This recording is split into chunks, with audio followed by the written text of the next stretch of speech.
Bueno, pues nuestra intención a esta hora de la noche era abordar, desmenuzar las conclusiones del último informe presentado la semana pasada por el Foro Económico de Galicia. Saben que procuramos atender siempre lo que sale de este think tank, como se dice ahora, que procura estar muy al día de lo que pasa en este país, pero la actualidad política una vez más nos ha arrollado, así que vamos a estar muy pendientes de lo que ha pasado en estas horas. Decía que el coordinador del foro nos va a acompañar esta noche, Jorge González Gurriarán. Buenas noches. Muy buenas noches. Pero nos va a acompañar también una de las personas que participa en la redacción de ese informe, que está de actualidad tamén por outro motivo. Xaquín Fernández Leiceaga, moi boa noite. Hola, que tal? Decíamos, en principio íbamos falar nada máis que de economía, pero íbamos ter tamén que falar de política con permiso de Jorge Gurriarán, que seguro que ten algún punto de vista interesante que aportar, ademais. Así que a primeira pregunta, Xaquín Fernández Leiceaga confirmaba esta fin de semana que se vai presentar as primarias para tratar de ser candidato á presidencia da Xunta polo PSDG. Por qué? Por que se mete neste lío Xaquín Fernández Leiceaga, que está caendo?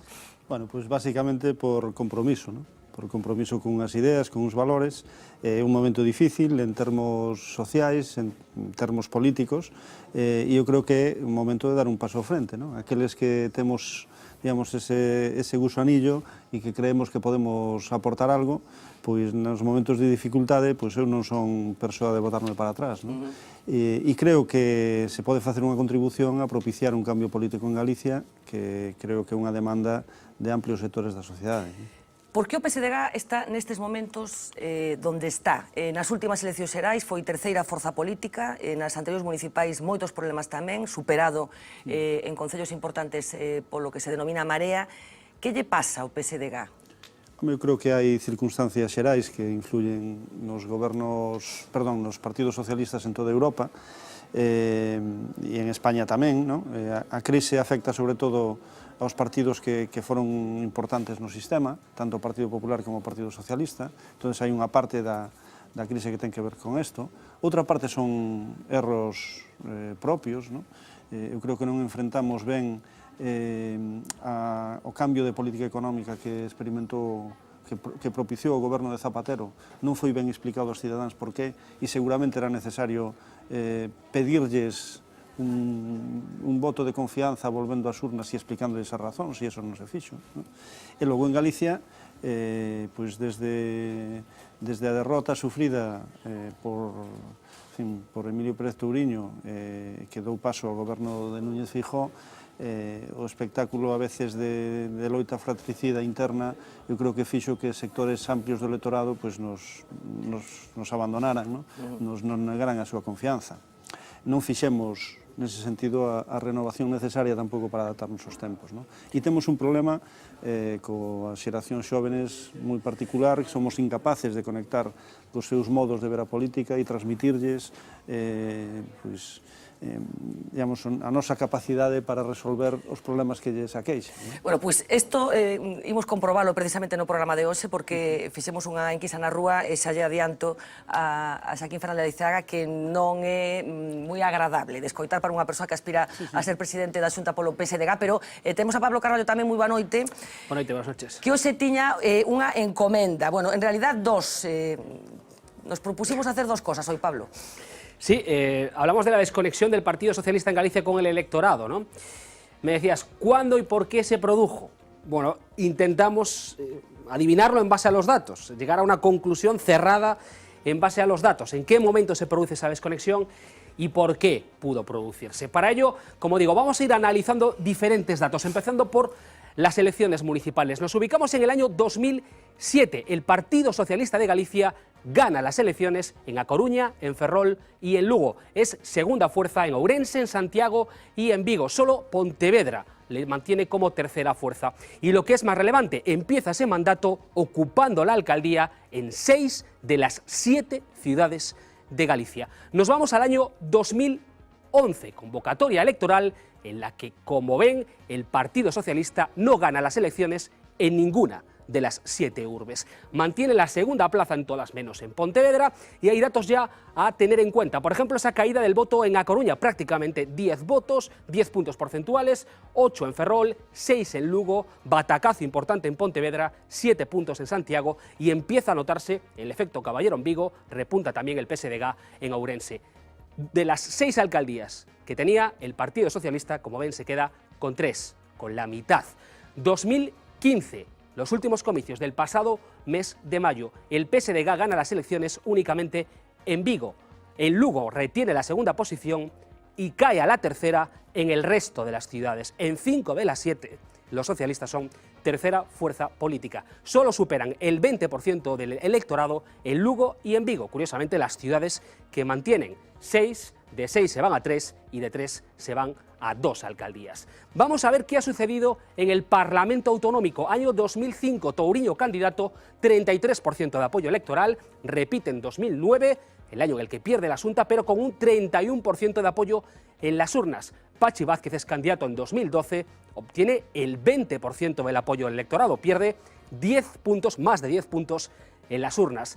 Y vamos a completar con las generales para que luego vean cómo podemos descifrar el devenir de los acontecimientos. Año 2008, a Zapatero lo apoyan en las urnas más del 40% de los gallegos. Año 2011, Rubalcaba se queda con un 27%. Pedro Sánchez empeora ese resultado, 21,3%, es superado, como apuntaba Fernanda, por En Marea, el Partido Socialista en Galicia, algo histórico. Y ahora vamos a juntarlo todo en perspectiva, que es como mejor se ven las cosas, y con el número de papeletas, número de votos. Elecciones generales 2008, a Zapatero lo votan más de 750.000 gallegos. Año 2011, pierde 300.000 votos el PSOE, que nunca llegaría a recuperar. Sigue cayendo, es decir, la desconexión se produce antes del año 2011. Elecciones autonómicas, 2005, más de 500.000 de votos logra Touriño, 2009 mantiene más de 500.000 de votos el candidato socialista, cae luego prácticamente 300.000 sufragios, 200.000 sufragios. Algo que se repite en las municipales, es decir, la desconexión es posterior al 2009 y anterior al 2011. Nos estamos ubicando en el año 2010. ¿Qué sucede en el año 2010 que pudo cambiar el devenir del apoyo del electorado del Partido Socialista? Esto. El Gobierno ha decidido reducir las retribuciones del personal del sector público en un 5% de media a partir de junio de 2010 y congelarlas en 2011. Suspender para 2011 la revalorización de las pensiones. Eliminar el régimen transitorio para la jubilación parcial, eliminar la prestación por nacimiento, suprimir para los nuevos solicitantes la retroactividad del pago de prestaciones por dependencia, reducir los gastos en farmacia mediante una revisión del precio de los medicamentos. Voy a seguir ese camino, cueste lo que cueste y cueste lo que me cueste. Muchas gracias. Pues concluimos año 2010, ahí empieza la desconexión con las medidas de Zapatero. Cueste lo que cueste y me cueste lo que me cueste. Uno sei se o señor Leiceaga sitúa aquí tamén un punto de inflexión e o que lle costou finalmente a Zapatero foi o partido. Eu antes indicaba que ese era un dos factores que explicaban seguramente a caída do apoio ao Partido Socialista. Eu creo que en ese caso non, digamos, hai dous componentes. Por unha parte, as medidas propostas que significaban un axuste seguramente necesario nun déficit descontrolado nun momento en que os mercados financieros non estaban en condicións de soportar, digamos, esa situación en España, pero sobre todo hai outro elemento, non? O outro elemento é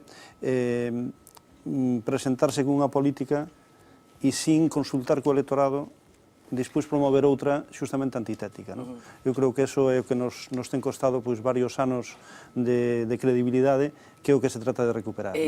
Podía ter feito outra cousa Zapatero? Sí, podía ter feito outra cousa. Podía ter disolto o Parlamento e convocado eleccións, explicándolle o problema aos cidadáns e pedíndolle, en todo caso, si esa era a política que el creía, e eu creo que sí, que creía que tiña que facer, pedíndolle a confianza sobre eso. El creía, e vostede que cree? Porque vostede tamén profesor de Economía Aplicada. Había que aplicar ese recortes, esa contención do déficit que mesmo o levou a modificar a Constitución. Acertou Zapatero nas recetas ou acertou tarde? Eu creo que no caso español a marxe de maniobra que teñamos era unha marxe de maniobra limitada.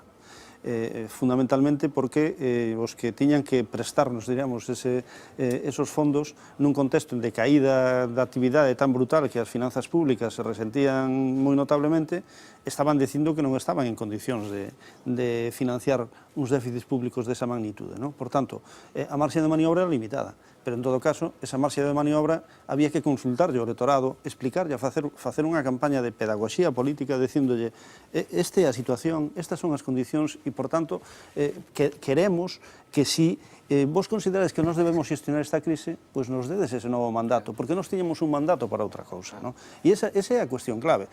En segundo lugar, como se demostrou despois, porque a crise non acaba aí, Zapatero, a pesar de todo, puxo en marcha unhas políticas de axuste que eran moito menos duras para os intereses dos sectores sociais máis populares que as que viñan dispois. Pero políticas de axuste que despois o PSOE tamén critica. No. As que se están aplicando agora, claro, quero decir. sí, é que o que se está explicando agora é moito máis gravoso que isto, moito máis gravoso que isto. Quero dicir, en moitos dos aspectos, o Partido Popular foi moito máis alá incluso do que era necesario no actual contexto de crise. Entón, a situación é moi grave, pero esa situación se lle sumou unha orientación política conservadora, non?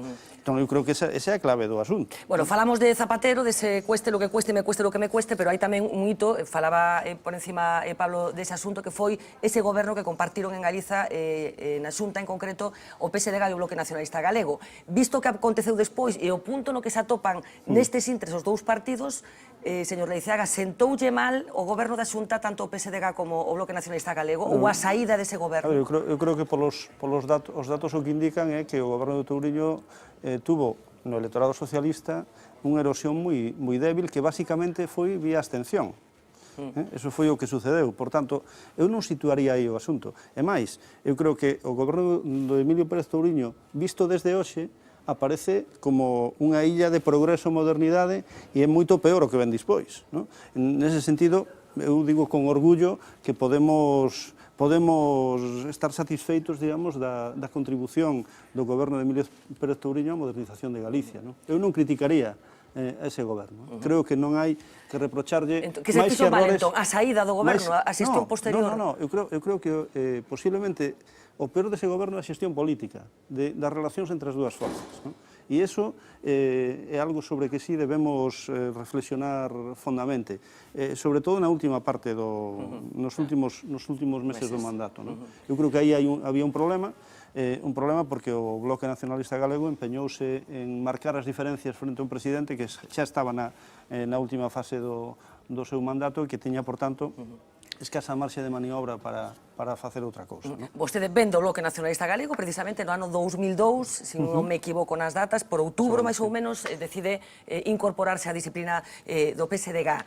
Imos facer un exercicio de ciencia ficción. Me incorporei un pouco máis tarde. Un pouco máis tarde, bueno, pero nese momento é cando racha, digamos, co Bloque Nacionalista Galego. Imos facer, decía, un exercicio de ciencia ficción, comprendo que non é doado, os tempos non son os mesmos, nin a situación é a mesma. Se neste momento vostede estivera no Bloque Nacionalista Galego, pola razón que sexa, polos motivos que entón atopou en vostede para considerar que esa relación estaba agotada, iría ao PSOE ou iría a outro espazo político que nestes momentos... Eu hoxe non estaría no Bloque Nacionalista Galego, entre outras cousas porque eu creo que a evolución do Bloque Nacionalista Galego foi nun sentido moi diverxente coas miñas conviccións. Eu teño unhas conviccións galeguistas, pero autonomistas, e creo que o Bloque Nacionalista Galego hoxe non está neso, entón eu non podo situarme siquiera... Sí, pero hai moita xente que despois marchou do Bloque que considerou que a casa, que o camiño non era o PSDG, sino outras alternativas que nestes momentos están arriba da mesa. Eu creo que ese é un dos grandes problemas, que non somos capaces de atraer as enerxías sociais que existen. Entón eu creo que iso é que hai que poñerlle remedio, xustamente. E como? Como plantexa vostede reconectar? Sí, pois eu creo que hai que reconectar recuperando fundamentalmente a credibilidade.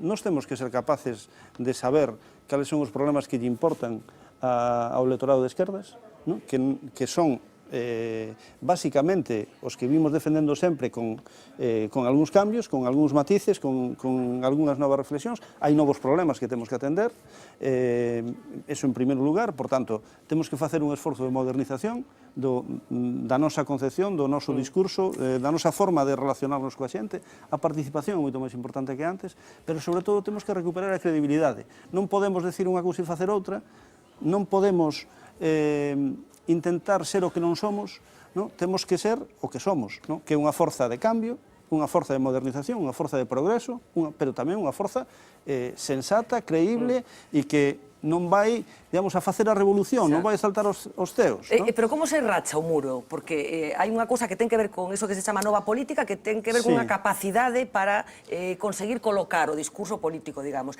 Capacidade que parece que non están tendo os vellos partidos, se me permite a expresión, para entendernos. Como pensa rachar ese muro, achegarse a xente que está recibindo información política de outro xeito nestes momentos? Pois eu creo que hai que facer un esforzo para incorporar, digamos, a produción política do noso partido a moitos sectores que hoxe non están nel.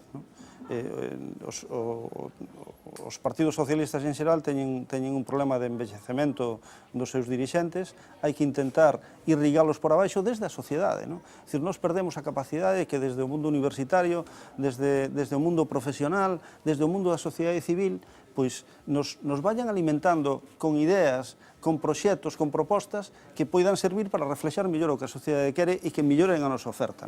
Eu creo que estou en condicións de facer eso mellor, xustamente pola miña inserción universitaria, e iso é unha das cousas que quero aportar a este proxecto. E, en segundo lugar, eu creo que temos que facer un esforzo de darlle moito máis crédito a través das persoas ao noso proxecto. Eso como se fai? Pois seleccionando ben. É unha das grandes funcións dos partidos. Os partidos como funcionan? Pois, entre outras cousas, seleccionando aqueles que lle ofrecen a sociedade como dirixentes. Tivo un problema de selección de cadros o PSDG nos últimos tempos? Eu creo que tamén ten un problema de selección de cadros. O cal non quere decir que dentro do partido non haxa moita xente preparada. Claro que hai, pero temos que ser capaces de facer que emerxa. E tamén temos que ser capaces de incorporar aqueles que están ao noso lado, aínda sin militar no noso partido, que non teñen o noso carné, pero que son socialistas de corazón, para incorporarlos a este proxecto. Falaba ao principio desta conversa dun cambio, propiciar, acadar un cambio no goberno da Xunta. Con quen? Porque o que sí está claro é que a maioría absoluta vai a estar complicada. Con quen? Con quen non.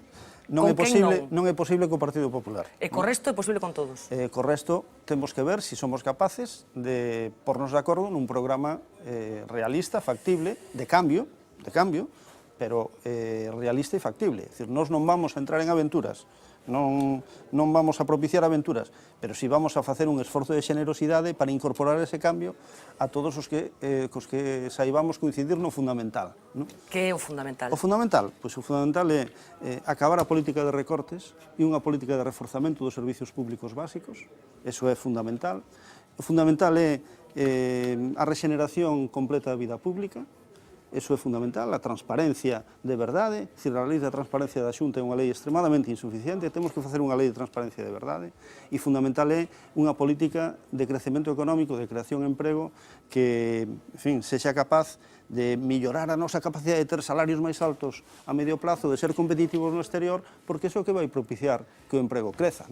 Fíxese, a peor de todas as variables dos últimos anos da Xunta de Galicia é o emprego. Se fala moito do desemprego, está ben, pero o desemprego é unha resta entre a poboación activa e a poboación ocupada. Miremos a poboación ocupada, porque iso é o que indica o dinamismo económico. Pois na poboación ocupada, incluso no último ano de recuperación, estamos sensiblemente por debaixo da media española. Bueno, despois vamos falar de variables económicas precisamente cando falemos do foro. Hai que facer un esforzo para ser capaces de crear emprego. As administracións públicas non crean emprego, crean en medida moi marginal. Non se trata deso, pero sí crean condicións para que a creación de emprego en Galicia sexa posible. E é aí onde temos que actuar. Me preguntaba con quen non, co Partido Popular non, pero teño a impresión que dentro do PSDG hai sensibilidades diferentes. Seguramente, estes días, somos un partido moi plural. O noso compañeiro Diego Pérez, bueno, pero algúns mandan moito, dos que teñen sensibilidades distintas. Decía que o meu compañeiro Diego Pérez, delegado de La Voz de Galicia en Vigo, bueno, falaba, entrevistaba a Abel Caballero, alcalde de Vigo, que sabemos que estes días, bueno, está facendo unha xira para tratar de restañar algunhas das fondas feridas que ten nestes momentos votos o PSDG. E era así de explícito, por outra parte, nada novo, tendo en conta que o que está dicindo nas últimas semanas, en relación con ese espazo político xenéricamente denominado Mareas. Qué calamidad, Dios mío, qué calamidad, qué calamidad. Son aún peores que los alcaldes del Partido Popular que había en aquellas ciudades. Y hablo de Santiago y Coruña, que Ferrol, con la primera teniente alcalde del Partido Socialista, algo Beatriz Estallo va ordenando y algo mejora, ¿no? Son incapaces de pactar, de hablar, no son capaces de practicar políticas de izquierdas como la que hacemos en Vigo, de atender a la gente que son desahuciados. Son una forma absolutamente fallida de hacer política. Y fíjese, en solamente 10 meses. Yo creo que Santiago y Coruña no se merecen unos alcaldes tan malos, no se lo merecen. Después apareció la segunda versión de Mareas, que fue Mareas en el Parlamento español. Tremendo también. Tremendo ver a los integrantes de Mareas detrás de Pablo Iglesias, como si fueran los acólitos de Pablo Iglesias. A mí me dio vergüenza ajena ver a una diputada que venía al Parlamento de Galicia allí apurándose para salir en la foto detrás de Pablo Iglesias. No. Señor Leiceaga, que lle parece a opinión que ten? No, eu me quedo con algo que porque coincido digamos, co conxunto das súas apreciacións, no? Pero me quedo con algo moi importante que está dicindo. Ali onde hai un goberno plural, Mareas, PSOE, o asunto está funcionando mellor, no? Eu o que aspiro é a presidir ese goberno alternativo e, por tanto, a meter, digamos, racionalidade tamén na acción política das Mareas, no? E que se vexan obligados a apoiarnos como opción de goberno dunha forma ou de outra, no? Esa é a miña aspiración. Eu non aspiro a que gobernen as Mareas, porque eu creo que o populismo non é unha boa solución para Galicia. Eu creo que o independentismo non é unha boa solución para Galicia tampouco, e, por tanto, esos componentes que están nas Mareas, eu non os quero. E creo que non debíamos basar unha alternativa de cambio sobre isto.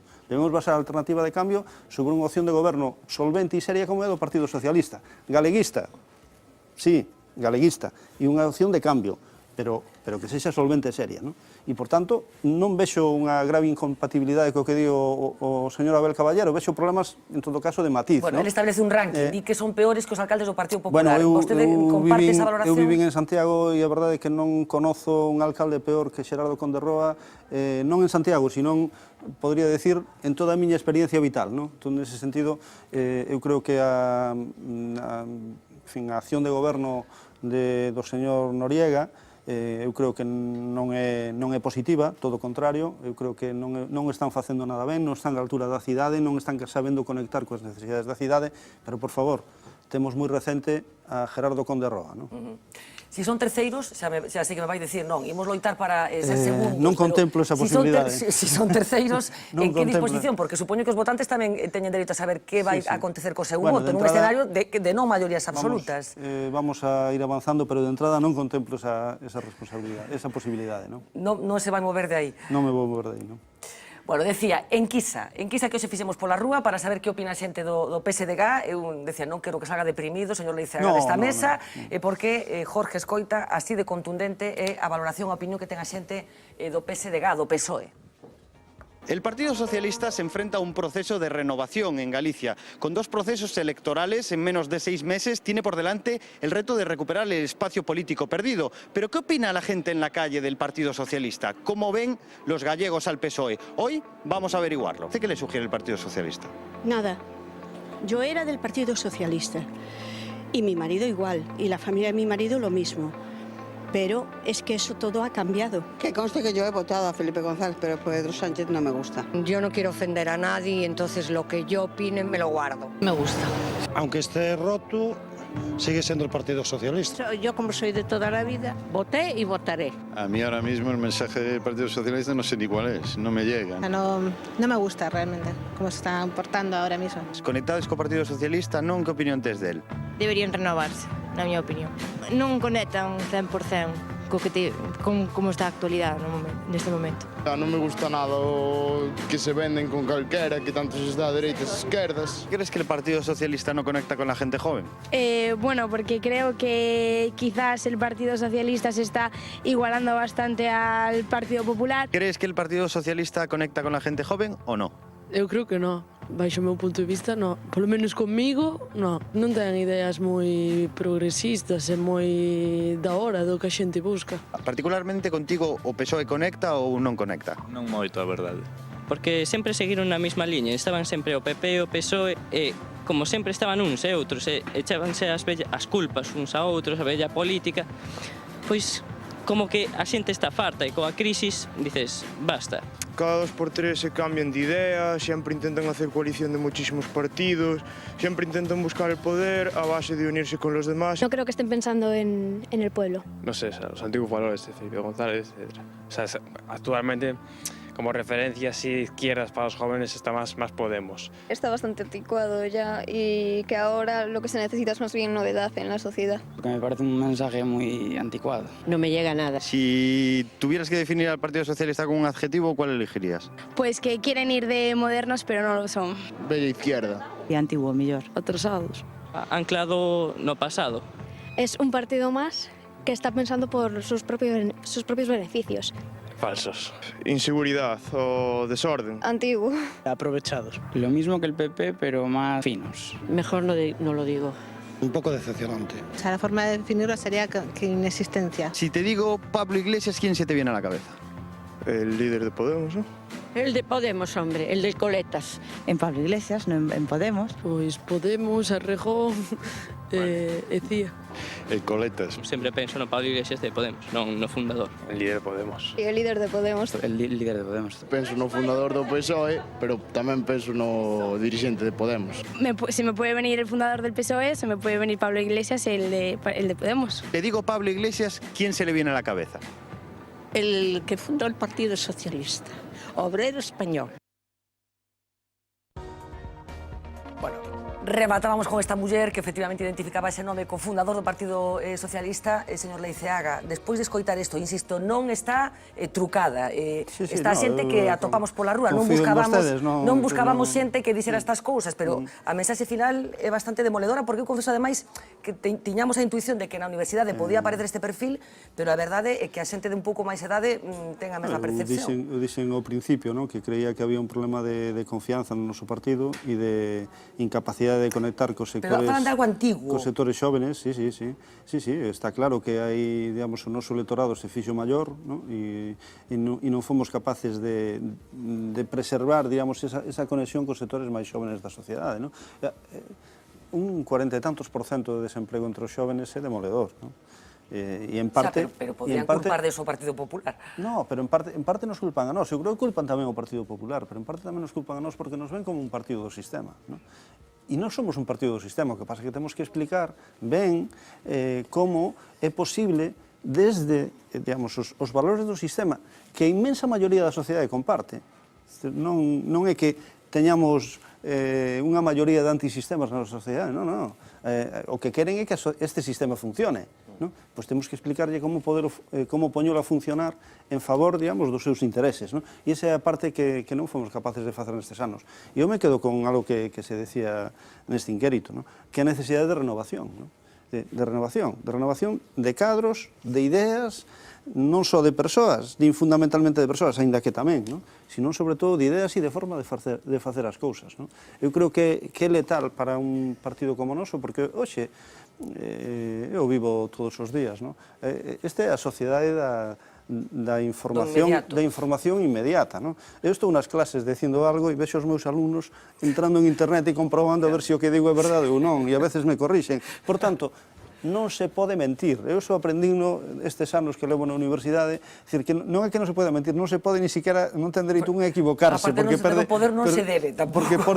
Porque perde moito crédito, E eu creo que eso é fundamental. Temos que saber que temos que ser honestos e francos e modestos para poder recuperar esa credibilidade. A cuestión, señor Leiceaga, teñen tempo?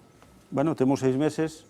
Pouco tempo parece, non sei se debo preguntar a Jorge por este asunto tamén. Eu teño a determinación de intentalo, e creo que temos que facer un esforzo entre todos. Hai un requisito fundamental que é empezar a traballar na sociedade e para a sociedade en vez de pegarnos tiros entre nós, por decirlo de forma gráfica. Por tanto, ten que haber unha exixencia de unidade, esa é a primeira condición para que podamos enfrentarnos a sociedade e coa cabeza alta decir estamos dispostos a facer isto, que isto é posible. De momento xa sabes se vai ter moitos contrincantes nesas primarias, nese proceso de primarias? Non o sei, non? Non o sei, o proceso está aberto, hai uns Que lle prazos. parecería José Luis Méndez Romeu, por exemplo? Eu creo que é un portavoz parlamentario, unha persoa de moita experiencia, me parece un candidato máis factible, digamos, un candidato con un perfil razonable. Jorge, ¿tú cómo ves esta crisis del PSOE? Si crees que... Bueno, yo el viernes estuvimos juntos, Joaquín y yo y más personas, presentando el anuario del Foro Económico de Galicia. Y yo creo, bueno, lo acaba de confirmar ahora mismo, que ni él mismo tenía decidido. Lo que ocurre es que, según me explica, al enterarse de que había primarias, tenía que tomar una decisión inmediata y la tomó. Yo, la verdad es que, primero, empezando por la persona que nos acompaña y que venía para otra cosa... Pero... Ahora vamos a ese tema. Sí. Pero yo considero a Joaquín Fernández Leiceaga una persona, ya lo conozco más en términos intelectuales, pero intelectualmente, científicamente, muy profunda y rigurosa. Por lo tanto, cuando una persona es profunda y rigurosa en sus planteamientos intelectuales y además es una persona sana en su comunicación, es una persona muy respetable y yo le deseo suerte, evidentemente.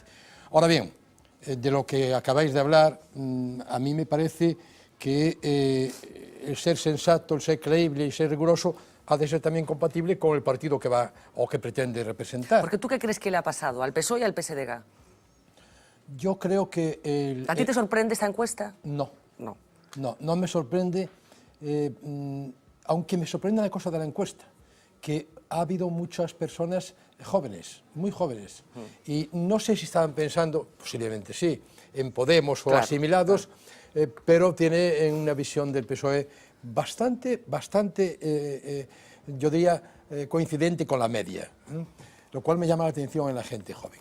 Bien, a mí lo que me parece es que Joaquín juega con su extracción inicial, del bloque inicial que todos hemos apreciado y que incluso el propio Beiras en su momento lo llevó bastante lejos, pero que después ha caído en un extremo absurdo. Y que yo lamenté siempre aquí de que Beiras haya sido pues, también partícipe de esa ruptura. Sobre todo pensando que el cambio ha sido el pasarse a crear AGE con luego la mezcla con Mareas y con Podemos. Lo digo porque fue abrir la puerta a un pupurrí y la primera cuestión que quiero decir sobre el PSOE actual es qué pinta el PSOE sin clarificar su posición política y apoyando en términos de gobierno a ese popurrí y después no apoyando las acciones de ese popurrí que está haciendo los gobiernos, lo que toda la sociedad sabía que podían hacer, que es nada, o al revés.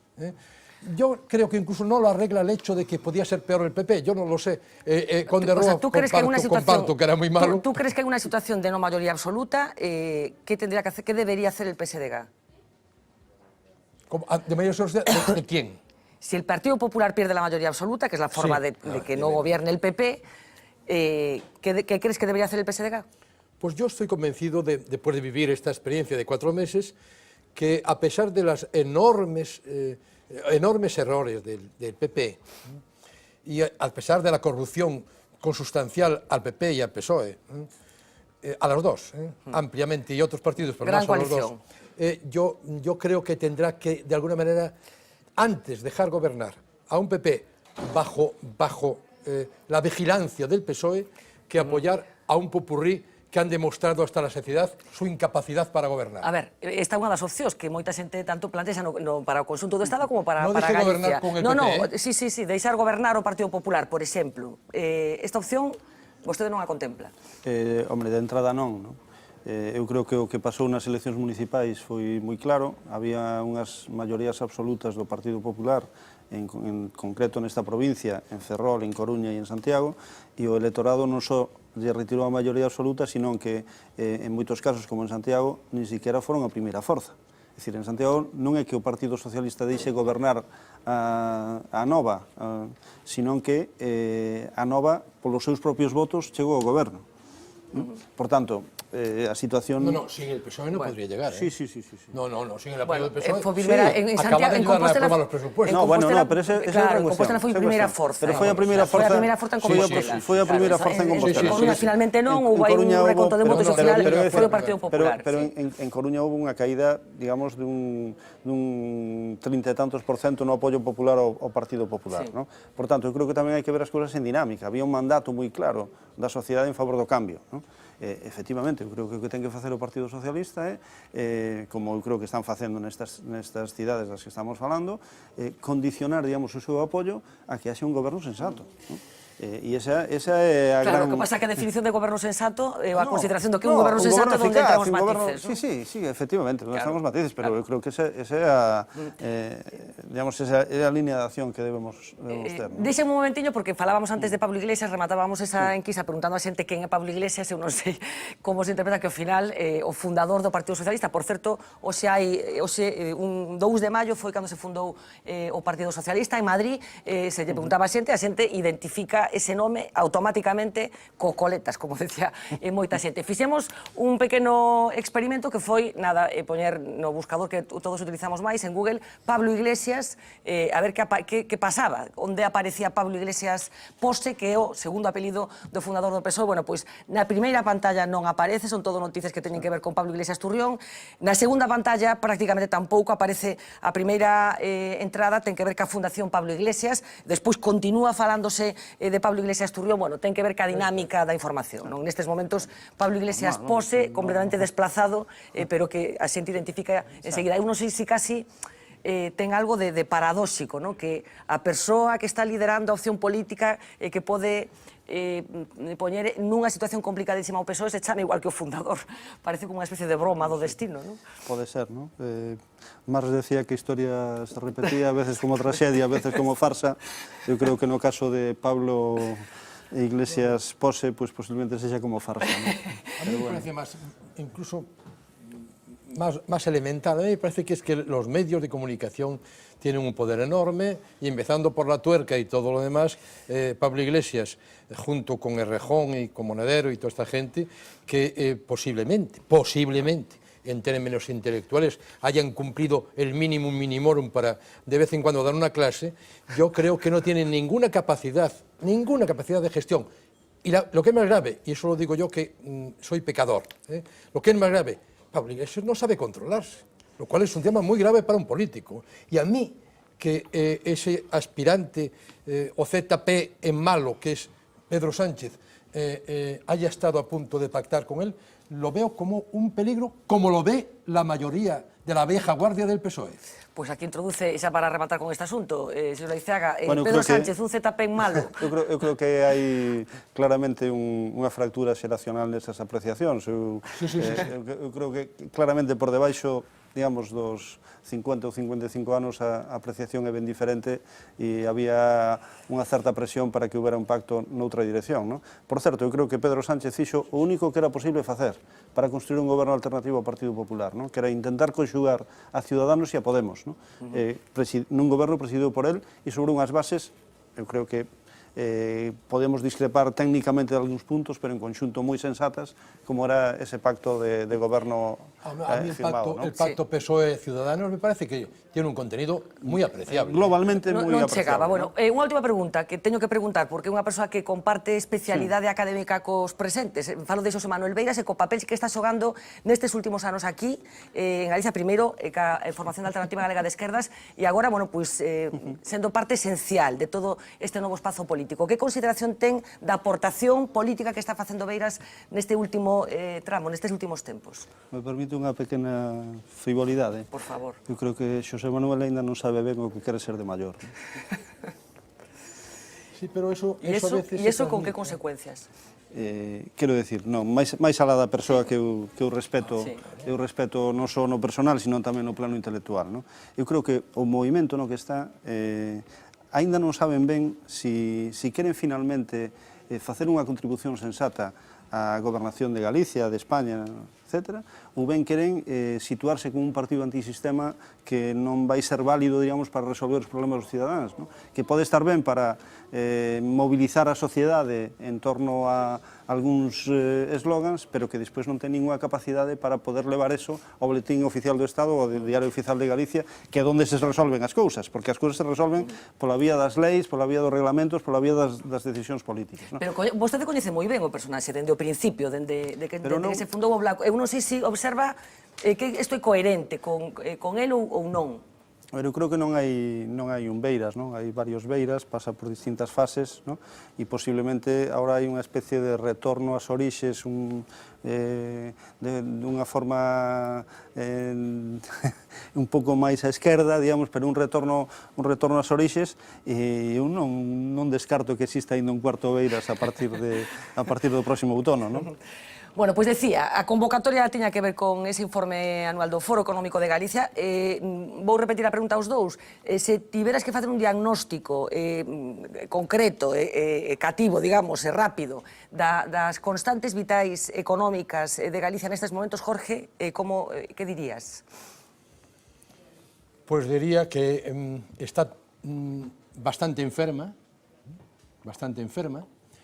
que la enfermedad se ha visto muy agravada por la situación del entorno, el entorno mundial, el entorno europeo y el entorno español, que tenemos un problema gravísimo que no lo afrontamos, que es que sin personas no hay país, y la demografía gallega es precisamente, hiciste un trabajo muy bueno sobre eso tú. La demografía gallega no se puede corregir por procedimientos naturales, sino tiene que corregirse por inmigración, y la inmigración solamente se puede conseguir haciendo atractiva Galicia en términos económicos. Y para ser atractiva Galicia en términos económicos hay que conseguir que los inversores internos se mantengan y los inversores externos vengan. Y para que vengan hay que, de alguna manera, demostrar que nuestras capacidades, que las tenemos y son muchísimas en Galicia, me estoy refiriendo ya a los recursos endógenos naturales incluso, pues que seamos capaces de transmitir que las cadenas de actividades empresariales pues se pueden llenar sus eslabones, se pueden diferenciar a actividades en términos selectivos, se puede diversificar y se puede, por supuesto, internacionalizar.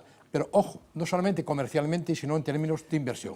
Yo, Fernanda, en este sentido, soy muy reiterativo, pero insisto mucho siempre en lo mismo, quizás sea porque es mi línea de trabajo y de investigación durante muchos años, ¿no? Mira, Galicia, por ejemplo, la cadena de la madera, es una cadena que si la analizamos verticalmente desde el primario hasta el terciario, o sea, desde lo forestal hasta lo comercial, vemos pues, que tenemos una línea de carpintería, una línea de mobiliario, una línea de chapa y tablero aglomerado y una línea de pasta de papel, por ejemplo. ¿Cuáles son los problemas de la cadena vista así?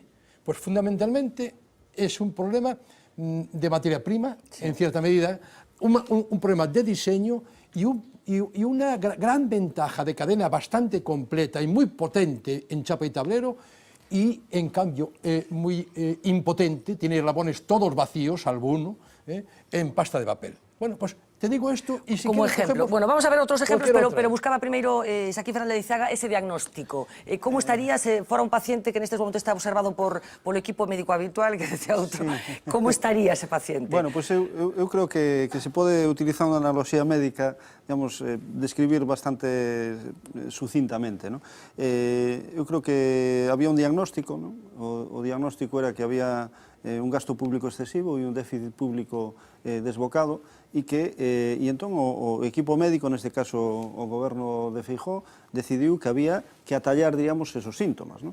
E efectivamente o fixeron. Eu creo que a Xunta debe presumir e presume ben, digamos, de que foi capaz de controlar o déficit, aínda que, todo hai que decirlo, incrementando a débeda moi sensiblemente, é dicir que non... Que pasa? Que había unha idea no inicio da crise que se chamaba austeridade expansiva, non? Se somos capaces de facer ben a austeridade, a economía vai a crecer porque hai elementos, digamos, de difusión, sobre todo a través do coste do crédito, que van a permitir que a economía creza. Claro, esta segunda parte non se cumpliu, non? Entón resulta que, gracias á austeridade, non só provocamos problemas sociais, porque a austeridade quere decir que non hai diñeiro para hospitais ou que nas universidades e nas escolas pois hai moitos menos recursos. Iso que quere decir a austeridade. Pero, sobre todo, isto afectou de forma moi destacada e en negativo a economía real, non? E entón temos un problema pois de crecimento, de emprego, etc., que está conectado tamén con este, non? E despois hai unha segunda cuestión que eu creo que non fomos capaces de utilizar eficazmente os recursos que temos. Recursos quere decir fondos europeos. Galicia sigue recibindo fondos europeos nunha escala moi importante, de todo tipo, entre eles préstamos, non? Os préstamos Jeremy, os préstamos non sei que, e todos estes recursos que podían estar vivificando o tecido productivo e cubrindo os déficit que planteaba o profesor Gurriarán, sin embargo, a xestión... Ou seja, que temos as contas públicas controladas, digamos, pero a economía do país... O paciente de verdade que é a economía do país o temos a borde do colapso. Hai unha cosa, Fernando, vamos a ver. Mientras sigamos pensando que la economía es fruto solo de la actuación del sector público, cometemos un enorme error. O sea, ¿qué tienen que hacer los gobiernos? Los gobiernos lo que tienen que hacer es facilitar la actividad... Claro, crear el marco que decía... Exactamente, crear el marco. Facilitar la actividad del sistema productivo. ¿Y lo ha hecho este gobierno? El de la Xunta. Sí. Yo diría que, en general, el gobierno no es que no haya facilitado. Para facilitarlo tiene que hacer dos cosas. Administrar muy bien los recursos y sobre todo el tema normativo, que no sirva nunca para crear obstáculos. Y hoy lo que tenemos es un sistema normativo que, con un peso de burocracia brutal, que es una carrera de obstáculos para cualquier emprendedor. O sea, es un gran problema. Y hay un matiz que ha dicho Joaquín, que yo quería destacar. Aparte de esa faceta, yo lo que sí he hecho en falta es que no pensemos más en términos productivos, en términos de empresa. Las empresas no las hace el sector público, las empresas las hacen los emprendedores y los trabajadores. Y lo que hay que valorar muchísimo es la actividad inversora y la actividad del trabajo. Y en ese sentido, creo que no se ha hecho suficientemente. Y yo, por ejemplo, tengo que criticar con toda dureza el que he vivido muy directamente la planificación estratégica de Galicia. Sí. He vivido mucho el IGAPE y he vivido mucho la Dirección de Innovación y las tres patas, en mi opinión, no han sido debidamente aprovechadas. Las echas de menos. Bueno, Marina Cabegato, buenas noches, nos va a dar un pequeño apunte de toda esa documentación que forma parte del foro. Por cierto, éxito de convocatoria, estaban todas las sensibilidades políticas representadas, lo cual, bueno, ha sido muy valorado por muchas... Del foro. Bueno, no, pero bueno, quiero decir que efectivamente estaban representados pues gente de diferentes partidos políticos. Marina Cabegato, cuéntanos. Pues nada, que los titulares principales. Efectivamente, buceando un poco por este informe, y nosotros lo queríamos resumir en dos palabras: optimismo moderado. Así, este es el diagnóstico que hace el Foro Económico de Galicia de la situación económica de nuestra comunidad, tanto en el año 2015 como en el año 2016, porque para ellos el 2015 ha sido el año de la consolidación económica. ¿Y qué va a pasar en este ejercicio, el del 2016? Pues será, para el Foro Económico de Galicia, el año de la convergencia con España. ¿Y en qué se basan para decir esto? Pues, cómo no, en cifras. Vamos a ver estas cifras y vamos a empezar por aquí, por el PIB. ¿Cuál es el PIB, el Producto Interior Bruto de Galicia? Creció en el año pasado, en el 2015, un 2,1%, según el Instituto Galego de Estadística, mientras que el de España fue de un 3,2%. ¿Pero qué va a pasar este año, en el 2016? Pues la previsión del Foro Económico es que nuestra comunidad pase esto: Galicia crezca un 2,5%, mientras que la previsión de España está por debajo del 3%. Según el Gobierno, será del 2,7%. ¿Y por qué crece más España que Galicia? Pues uno de los motivos tiene que ver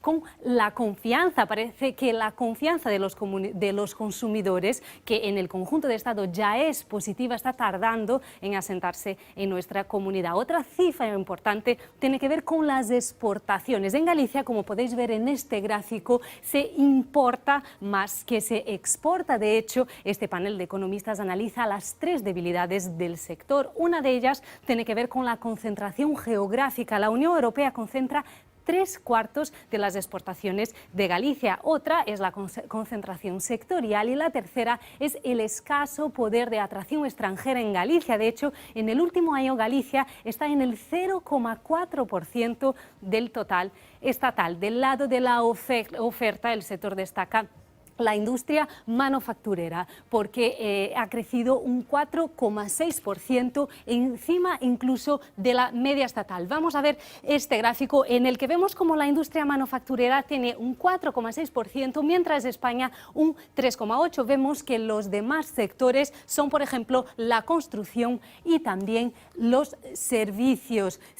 Vamos a seguir hablando de las demás previsiones del Foro Económico de Galicia. A ver si podemos ver el siguiente. Pues vemos que el objetivo de las exportaciones, en este caso, era del 20% del PIB. Pero ¿qué está pasando ahora mismo? Que no estamos llegando a este objetivo, porque estamos en el 17% del PIB cuando hablamos de la industria manufacturera, como decíamos, la más puntera en Galicia. El 17% decíamos si teníamos en cuenta, en ese caso, la energía, y el 12% solo hablando de la industria manufacturera.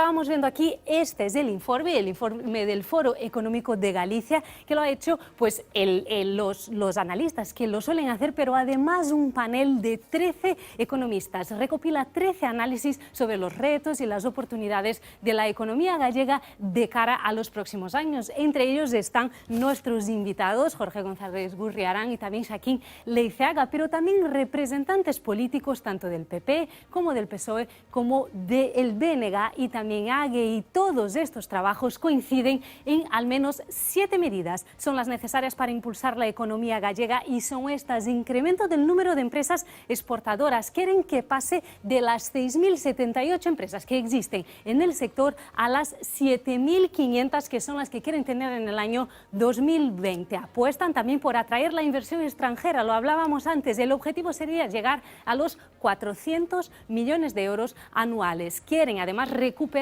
los 60.000 empleos perdidos en la industria durante la crisis, así como atraer a 20.000 jóvenes para frenar el que llaman ellos de suicidio demográfico. Y con más jóvenes y más nacimientos hace falta también tener más guarderías. Sostienen además que es imprescindible apostar por el empleo industrial y también, Fernanda, cerrar un pacto por las infraestructuras entre administraciones. Bueno, pues estas son las recomendaciones que se plantean en este trabajo denso, con aportaciones diferentes, desde perspectivas ideológicas distintas. Jorge, tenemos 5 minutos nada más para acabar, así que tenemos que resumir lo que nos queda en eso. Sí. De todas estas medidas, después te preguntaré a ti, Xaquín, bueno, a mí me ¿por dónde gustaría empezamos? Destacar 2 cosas. Primero, el anuario es un reto que tenía el Foro Económico de Galicia y que este es el primer anuario que publica y que viene a sumarse a otras actividades del Foro. Es más, la mayor parte del informe se está refiriendo a otra actividad que es al informe de coyuntura y que hoy precisamente ha salido el índice de coyuntura. El anuario era un reto y es un planteamiento más sereno que un planteamiento solo de coyuntura. Decirte que rápidamente, que como decía muy bien la exposición que se ha hecho, hay un primer artículo que es de Lassa y Mercedes Gente, por abreviar, este primer artículo está ligado al tema de coyuntura y luego hay varios escenarios de exportación, pero no me describas el informe. Que no son tanto de planteamiento de objetivos, sino de análisis. A ver, no me describas tanto el informe porque la gente puede verlo. Pero no, quiero decir, ¿qué tiene que hacer Galicia para...? Una cosa que has destacado tú. La presencia de 4 líderes políticos es porque el foro, que es neutral absolutamente, se abrió a su presencia dentro del capítulo de oportunidades y amenazas, aunque naturalmente es un diagnóstico que han hecho en varios sentidos. ¿Qué tiene que hacer Galicia? O sea, 3 medidas básicas y por qué. 3, pero en un minuto, de verdad. Y después... Para mí, en el tema, por ejemplo, público, ser muchísimo más eficiente. En los ingresos, vía reducción de economía sumergida y mayor recaudación, no subir tipos, sino recaudación. Segunda. En el lado de los gastos, ser muchísimo más severo y riguroso en los gastos de inversión, y no ser tan severo y riguroso como ha sido en el tema de educación o de sanidad. Por ejemplo, un disparate las infraestructuras que se están haciendo en Galicia, a nivel de aeropuertos, a nivel de puertos exteriores, etcétera, etcétera. A nivel de empresa, que es lo que yo creo que es lo fundamental, tenemos que conseguir tamaño empresarial competitivo, tenemos que conseguir una exportación e importación muchísimo más diversificada, porque está concentrada sobre todo en dos sectores, y tenemos que conseguir, en mi opinión, un impulso y una valoración social del buen trabajador y del buen emprendedor. Pues, Xaquín Fernández Cega, 3 medidas e 3 sectores de futuro, rápidamente. Tamén por centrar o asunto. No sector público, eu creo que temos, na línea que decía o profesor, ser capaces de xenerar máis ingresos, non subindo a presión fiscal, senón eliminando, diríamos, aquelas distorsións que introducen as bonificacións e beneficios fiscais, moitas veces que non están para nada xustificados, e destinar isto a restaurar as condicións que permitan na sanidade, na educación, etc., facelo moito mellor. Porque isto é unha contribución moi importante a un dos problemas, que é o capital humano. A formación profesional, sobre todo dual, ou, por exemplo, os estudios de posgrado, son unha das asignaturas pendentes que ten Galicia. Hai que actuar aí, capital humano. Isto é cualificación e, por tanto, salarios. Segundo elemento, moi importante, as exportacións. Vamos a pasar varios anos onde a demanda interna, que ten que crecer, vai a crecer moderadamente. Galicia ten un problema de consumo, non? De dinamismo de consumo. Pero por qué? Porque vamos a seguir necesitando devolver boa parte do que pedimos prestado anteriormente. Entón, eso deprime o consumo. Porque un país de vellos tamén, supoño. Sí, tamén. Entón, necesitamos exportar máis. Por tanto, hai que centrarse naqueles mercados emerxentes. Hai que aproveitar as potencialidades das redes que xa ten Galicia no exterior e que non están actuando ben, revertindo sobre as capacidades de Galicia. E terceiro, Galicia ten, frente a outras comunidades autónomas, moitos máis recursos de acción sobre o propio sistema productivo. E se están facendo algunhas cousas ben, non se está facendo todo mal, pero concentremos esforzos e saibamos onde están as claves do asunto. Por exemplo, sei que tuvechedes un debate moi interesante sobre o asunto do sector lácteo. Sí, bueno, precisamente estábamos falando de educación. Dese debate, lembro ese descubrimento de que nestes momentos non hai un grado, por exemplo, superior para xente que se quera dedicar a este asunto. A ciencia e tecnología dos alimentos. A clave do asunto é que toda a modernización que se fixo no segmento máis productivo, máis agrario, que está moi ben, resulta que non sirve de nada se non somos capaces de continuar pola cadea de valor. Entón, centrémonos neste problema, que é o que se chamaba antes un grupo lácteo galego, agora non sei como deberíamos chamarlle, pero en todo caso, fagamos un diagnóstico adecuado con recursos do foro, con outros recursos, e centremos aí boa parte dos Por certo, porque para rematar, Galicia é un país rico ou pobre? Galicia é un país en recursos endógenos moi rico, en términos cualitativos y cuantitativos más rico que Japón. Ahora, en términos de transformación, valor añadido, etcétera, etcétera, O sea, que fallamos los gallegos al final. A riqueza principal dun país está nos seus habitantes, na súa cualificación, na forma de organizarse, digamos, en elementos inmateriais. Pero concordas con Jorge que o país é rico, pero non sabemos que facer con él. Donde hoxe é máis importante, porque estamos nunha economía do coñecemento. O sea, que é un país rico, pero non sabemos moi ben que temos que facer con él, para resumir. Non, é un país rico en algúns aspectos, é un país rico na produción de enerxía hidroeléctrica, é rico en recursos do mar, en rico, en fin, en moitos recursos, pero nos falta este outro aspecto. E este outro aspecto é o que permite vincular todos os demais. Bueno, pois, Xaquín Fernández Leiceaga, un placer. Jorge González Gurriarán, outro placer. O que tiñamos pensado, cumprímolo a medias, pero isto vai ser unha guía. Vendimos el libro, que era de lo que se trataba. Gracias aos dous, imos facer a última pausa publicitaria. Xa está xa preparada no plato informativos para contarnos outras cousas deste luns. Voltamos enseguida.